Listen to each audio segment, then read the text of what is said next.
Cancer cancer सर्वांगीण मार्गदर्शन भाग 56 वैद्य दिलीप गाडगीळ पुणे।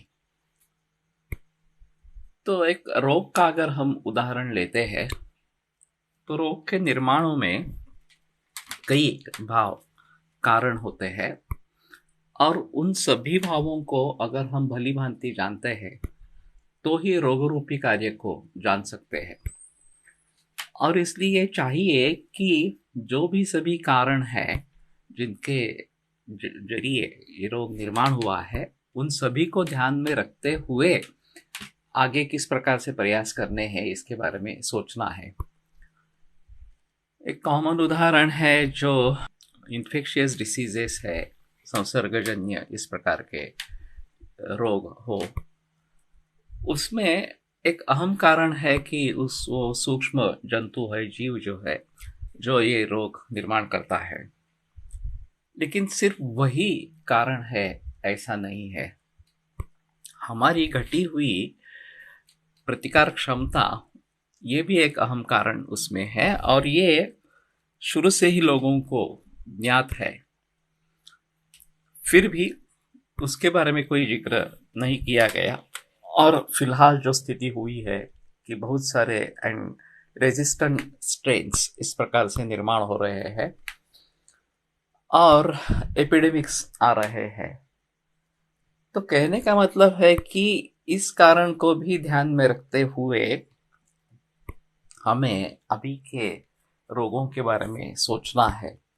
नहीं तो सिर्फ हम एंटीबायोटिक्स लेके उसका खात्मा करना या वैक्सीनेशन ढूंढना इतना ही काम करते रहेंगे, हम कभी भी प्रतिबंधक शक्ति बढ़ाने के लिए कोशिश नहीं करेंगे।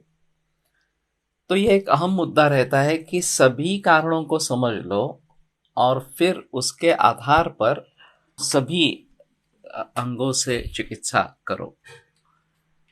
तो जब इस प्रकार से हमें निदान हो जाता है कि इतने सब कारण हैं और युक्ति प्रमाण के द्वारा ये निदान हो जाता है, तो फिर मुझे परहेज क्या करना है, खाना पीना किस प्रकार का रखना है और चिकित्सा का सूत्र क्या है। सबसे अहम है कि प्रिंसिपल ऑफ ट्रीटमेंट ये सबसे अहम है। मुझे लंघन करना है, मुझे पाचन करना है वगैरह वगैरह इस प्रकार से, और फिर उस पाचन के हिसाब से इन द्रव्यों का प्रयोग कर सकते हैं, इनका काढ़ा बना कर लेवे इस प्रकार से, या ये सिद्धकृत लेवे या उलेह लेवे वगैरह वगैरह इस प्रकार से।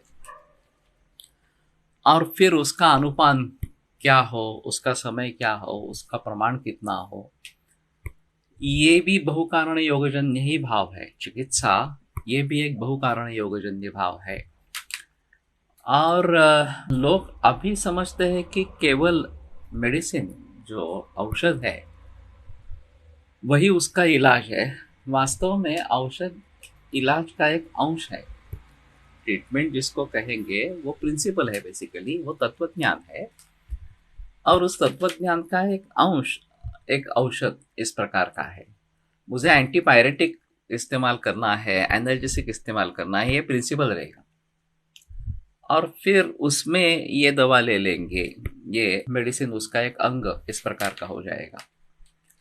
तो उसी तरीके से सभी रोगों के बारे में सोचना है और प्रिंसिपल क्या होना है ट्रीटमेंट का, ये सबसे अहम है।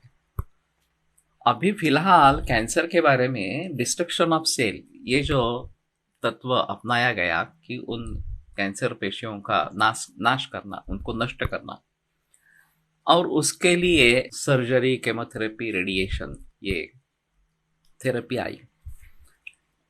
अब इतने बरस के बाद उसका एक रिव्यू करना जरूरी है कि उसके बारे में एक बार फिर से मुड़ के देखना जरूरी है कि हमने जो प्रिंसिपल अपनाया था, जिस तत्व को लेकर हम आगे चले थे, उससे फायदा कितना हुआ है, नुकसान कितना हुआ है। और अगर ऐसा है कि नुकसान ज्यादा है और फायदा कम है तो हमें उस प्रिंसिपल को छोड़ना है। लेकिन ऐसी बात हुई नहीं है। इसका सक्सेस रेट बहुत कम है, ये मालूम होने पर भी वही चलता आ रहा है और दूसरा कोई इसके बारे में सुझाव हो सकता है ये मन में बात ही नहीं है।